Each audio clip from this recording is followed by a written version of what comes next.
जल्दी से चैनल को सब्सक्राइब कर लीजिए और बेल आइकॉन दबाना न भूलें।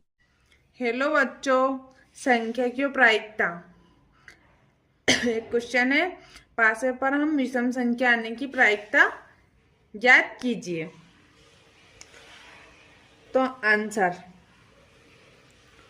कुल संभावित परिणाम। कुल संभावित परिणाम क्या है? 6 होते हैं। 1 2 3 4 5 6। और विषम क्या होता है? विषम 3 होते हैं, यानी 1 3 और 5। कुल प्रायिकता